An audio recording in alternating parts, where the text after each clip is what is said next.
So, ang New Gen Leadership Training Course ay isang skills building course na dinisenyo ng UFEED at University of Melbourne sa suporta ng iba't ibang United Nations agencies based in Bangkok. Ito ay isang skills building course focusing on leadership and advocacy among young affected population. So, the New Gen Training of Trainers is very helpful, lalo na sa ganitong youth. Kasi, kumbaga, na-identify talaga yung needs ng YCAP. Tapos, empowering kasi sila mismo ay encouraged at trained na to reach out sa kapwa nila youth. Nakagawa siya ng parang nakapag-enlighten sa amin kasi malalabas yung mga issues from the communities, tapos yung mga makapag-enhance ng skills ng mga peer educators sa amin sa Davao City. First day pa lang ng seminar namin sa New Gen, mataas na yung impact. Ang daming magagaling na participants. Lalo na yung kanina sa discussion. Talagang ang laki ng impact niya sa akin. Ang dami ko agad natutunan. So, young key affected populations, these are young people from key affected populations. So, these are young male self-sexed males, young transgenders, young sex workers, young people living with HIV, and young people using drugs, which are basically defined according to the age, the 50 to 24 years old, and most of them are actually minors, below 18 years old.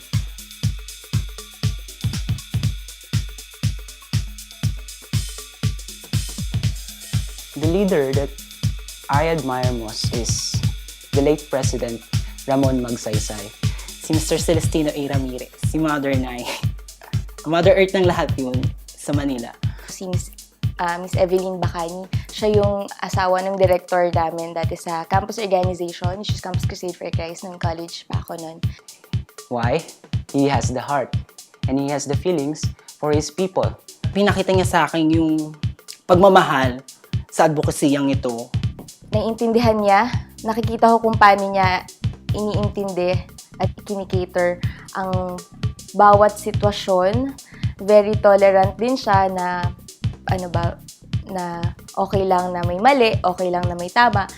A good leader is defined, which gives much more importance to the public interest before his personal interests. Why? Because a leader must serve and not to be served. He does not give actions when he himself does not put himself into that order. Nakikita natin na karamihan ng mga nasa HIV advocacy ay youth. But then, walang youth agenda, hindi youth issues yung dala-dala usually. So, ang tingin lagi, parang general HIV concern. Nasaan din yung issue ng youth. So, through the New Gen Training Leadership course, in-enhance niya yung lens kung saan para mas maintindihan ng mga kabataan yung mga issues nila about themselves.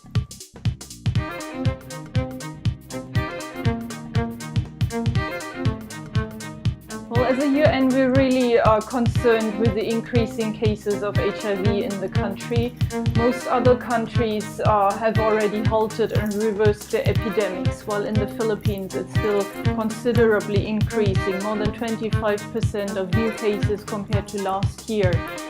Malaki yung epekto ng pagiging bata, pagiging youth, pagdating sa HIV response. In terms of access, for instance, alam natin na generally, may mga difficulties na in accessing services. Kasi kung ikaw ay isang MSM or male self-sexed males with other males, yung stigma at discrimination. Kung ikaw ay sex worker, sa Pilipinas, illegal ang prostitution, so mga ganyan. Pero kung idadagdag mo pa yung edad, kung ikaw ay isang 18 years old, for instance, you're a man, you're having sex with other males, you're not disclosed, and you had an STI, so hindi mo alam kung pupunta. Yung 10 years old, nakikipag-sex na siya agad. 10 pa lang. Kasi nga, dun sa urban kasi, rural kasi siya eh. Kumbaga, hindi sila knowledgeable about this kind of sickness, mga viruses, hindi nila alam. Kaya, ang gagawin nila, since mahirap din yung community na yun, pumapatol sila dun sa mga... There were thousands of people living in Zamboanga, distinct and separated. But among those people, 53 were positive. 15 are youths. Most are MSMs and 8 are students. If we have 1,000 people and 10 are infected, are we going to wait until 999 are all in? And 1/3 of the new cases are among young people 15 to 24. And so through the new gen, we hope to have a much stronger youth response by helping young people to argue for their own cause, to go back to their communities and to strengthen the AIDS response, to sit in the local AIDS councils, for example, and to say this is what we know, what works from our experience in the communities, this is how we could allocate the budget, this is the activities which we know works and what our young people would respond to stop this epidemic.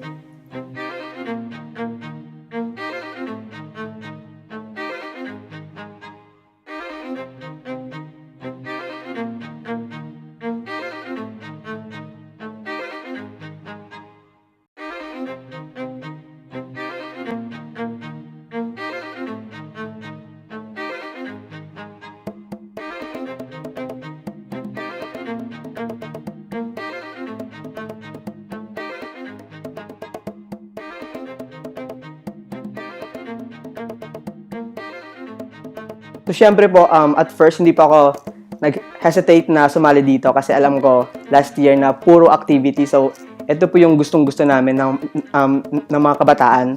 So, yung mga activity, lahat po mga structured learning activities. So, habang nag-activity, nag-enjoy, nag-learn. So, yun yung maganda sa New Gen training. Yun siguro yung activity na nasi-sink in sa isipan ko is yung leadership.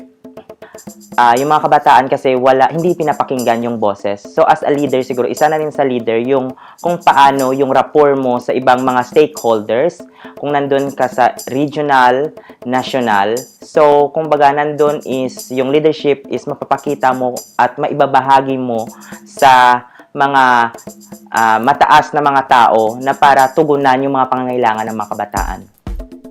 Through this TOT, mas ma-evaluate pa namin kung tama ba yung pagka-process namin ng mga activity. Siguro yung leadership. Leadership is because we have our own different ways on how to handle our group. Tas yun kanina, minention nila kung paano nila i-handle yung group nila. Tas kami, so parang nakuha namin may nakuha kaming mga idea on how to handle a group in such a simplest way. Being a facilitator, it's our big challenge to conduct this kind of training. Yung New Gen training namin ngayon is napaka-helpful for us sa Palawan na walang ganitong klaseng training na talaga nagpapaintindi about HIV, AIDS, YCAP. So, yun yung isa sa naging magandang result ng activity ng training na to para sa amin sa Palawan maidadala namin na ito yung kinakaharap ng problema ngayon ng kabataan na hindi natin makita pa dito sa Palawan kasi we are not well informed about this kind of issues. Sa ngayon kasi mas na-realize ko yung importance ng strategy na to na pag-combat sa HIV/AIDS kasi before, although recognized na isa to sa mga importanteng ina-address, hindi pa ganun ka identified yung strategy paano siya lalabanan. So ngayon, pwede kong i-share sa mga boss, pwede ko i-share sa organization mismo na makapag-develop kami ng strategy on paano i-address ng HIV/AIDS. Kasi ang totoo, increasing na rin yung rate talaga nito sa Palawan. So, hopefully this training is madadala namin siya sa Palawan, marere-echo namin siya at makakapagbigay kami ng tamang edukasyon para sa mga kabataan tungkol sa YCAPs at sa mga concerns issue ng youth.